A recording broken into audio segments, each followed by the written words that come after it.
Their right to do that. I question why the first time in American history a president has won every swing state and is also best friends, and his largest donor was a man who owns and runs the internet.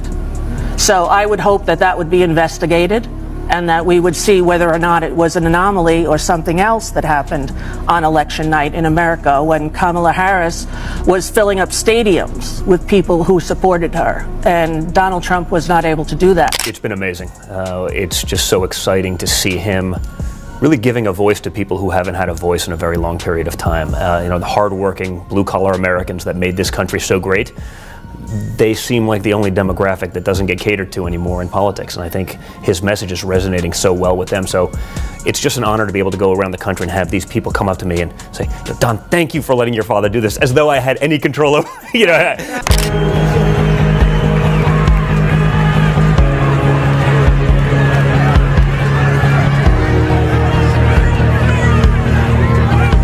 Never, because I never liked him. Oh, really? If you're 55 and you grew up on Long Island, you know that he's a fake, a phony, and a fraud. Right. There was no mystery to me. Right. So I didn't have him on ever. What is it like? What is it? Bring out one actor. Remember in 2020 when every A-list actor in the world showed up for Joe Biden, they lined up one by one? Now they get one person.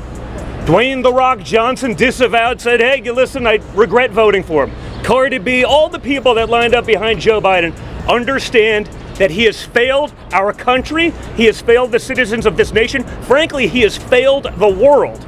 But the fact that they are holding a rally across the seat from this very witch hunt, right across the street, tells us exactly what we all knew all along, that it is a political persecution. It is a...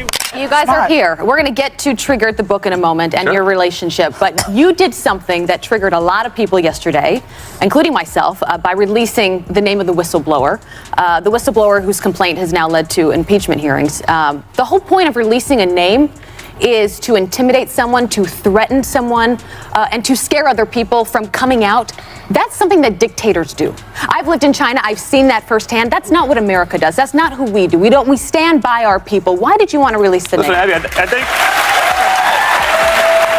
a fair question.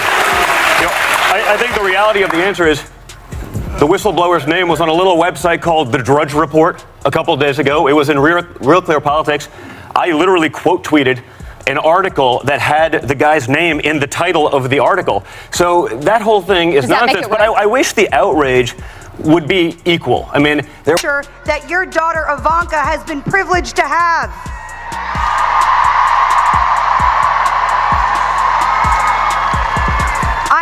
I got a call, your father's been shot. I saw the picture, the sort of defiant, fist pump, after 5 seconds after getting shot. And, I guess we live in an era where everyone sort of thinks they're a badass because they're on the internet and not really up front. But he just got shot and he comes out, sort of defiant, ready to fight for our country. And I just said, hey, you're the biggest badass I've ever met. And I probably could not have been legitimately more proud ever, as a son, to have that kind of approach. My father, he's fundamentally changed the party. It's no longer the Republican Party, it's the Trump Party.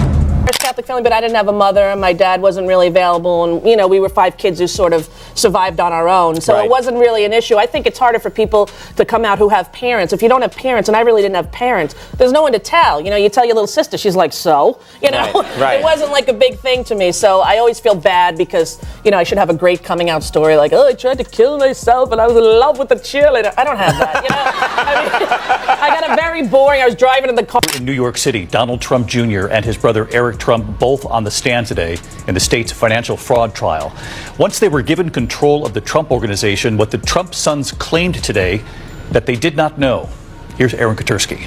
Have been bankrupt, but he's come back. The people beneath him who he owed money to got shorted out of the money, but he got to try again, and you know what saved him the second time? After his father died, with that money, he paid off all his bankruptcy. This is not a self-made man. He's honorable. He paid off his creditors. No, he didn't. He didn't pay off the people he owed. They put you on a payment plan. Lawsuit. Get ready. This is going to be good. Rosie, they put you on a payment plan. He sues, I can imagine. He's going to sue me, but he'll be be bankrupt by that time, so I won't have to worry. But I don't know. I just think that this man is like sort of one of those, snake oil salesmen in Little House on the Prairie. You remember that episode where the guy would come in with a lot of bottles? This conversation about Rosie O'Donnell is about Rosie, but it's really not about Rosie. It's about whether this is a serious step for people to take to leave the country just because of Donald Trump.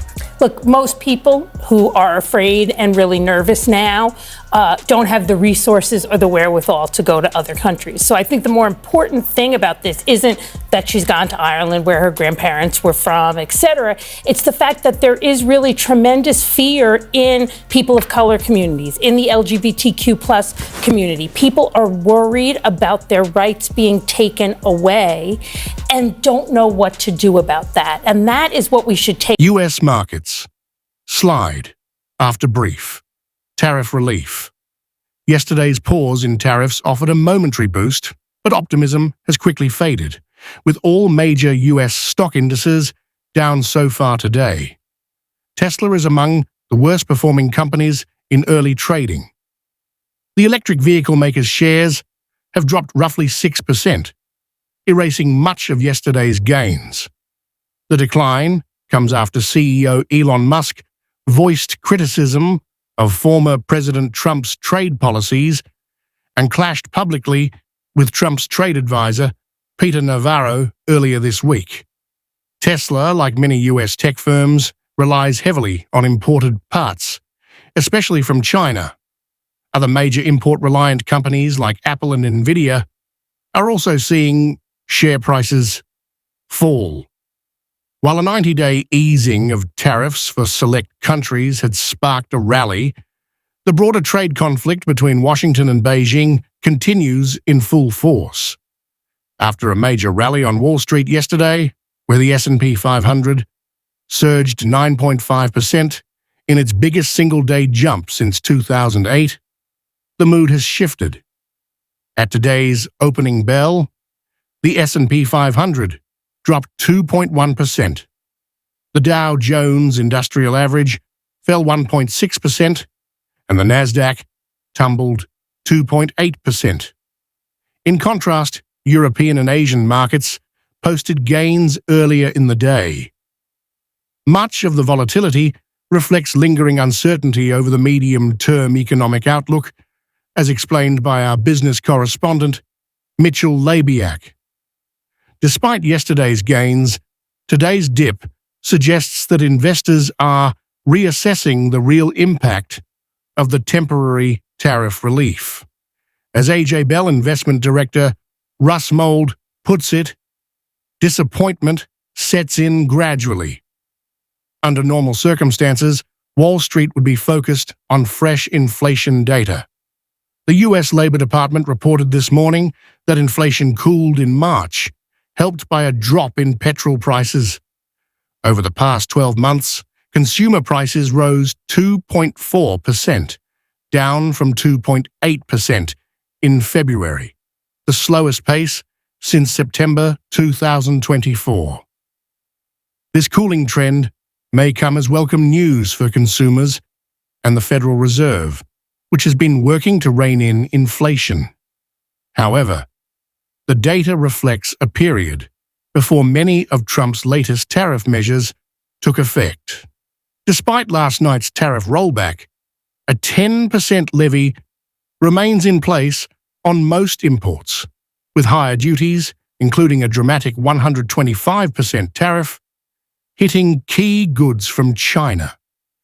Morgan Stanley, Wealth Management's chief economist Ellen Zentner warns, today's cooler-than-expected inflation should be taken as old news. Tariffs are likely to push